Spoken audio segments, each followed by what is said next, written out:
তো বন্ধুরা দেখো, তোমরা তো দেখেছো এই ভাত নামিয়ে ফেলেছি। দেখো ডাল আমার সুন্দর করে ফোটানো হয়ে গেছে, কিন্তু ডাল কিন্তু আমার সুন্দর করে ফোটানো হয়ে গেছে আর দারুণ একটা গন্ধ বেরিয়েছে। তো যাই হোক, এবারে এই পাশে কড়া বসিয়ে দিয়েছি। দেখো মাছের ডিম আর 2 পিস মাছ নিয়ে নিয়েছি।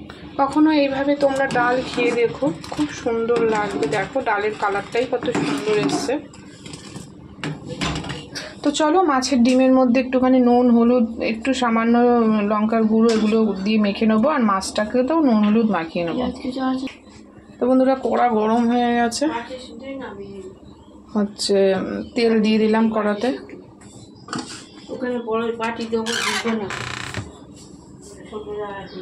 এবারে মাছে নুন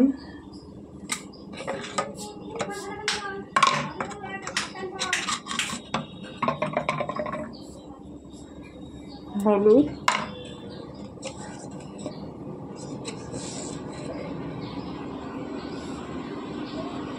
দেখি আজকে এভাবে খেয়ে কেমন লাগে এইভাবে খেতে। হালকা করে ভাজবো, খাওয়ার সময় আর একবার ভেজে নেব, কারণ তখন তাড়াহুড়ো করে ভালো করে ভাজা হবে না। এখন জাস্ট সেদ্ধ মতন করে নেব, তারপরে যখন খাবো তখন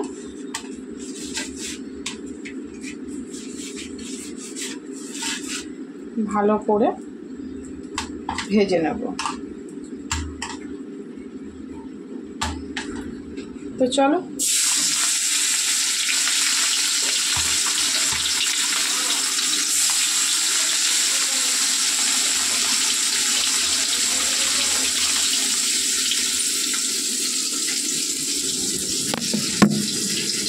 তো বন্ধুরা মাছের ডিমে হলুদ দেওয়া হয়েছে, দেখো লবণ দেওয়া হচ্ছে, আর এটাতেও সামান্য একটু লঙ্কা দিই। তো চলো এটাকে ভালো করে মেখে নিই।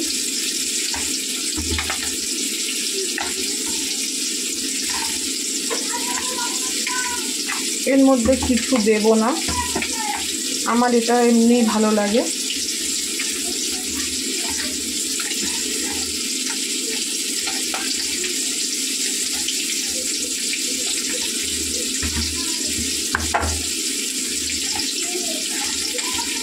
এটাকে একটু ভেজে নেবো হালকা করে, আবার খাওয়ার সময় ভালো করে ভেজে নেব।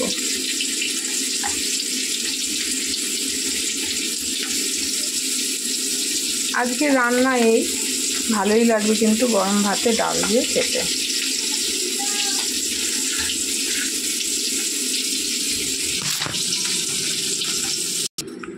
তো বন্ধুরা দেখো মাছটা কিন্তু এক পিঠ ভালো করে ভেজেছি, আর এক পিঠ কিন্তু ভাজিনি, কারণ খাওয়ার সময় তাহলে ভাজবো, না হলে ভালো লাগবে না। এবারে এর মধ্যে আমি মাছের ডিমের এগুলো দিয়ে দেবো।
তো বন্ধুরা এই বড়াতেই কিন্তু আমাদের হয়ে যাবে।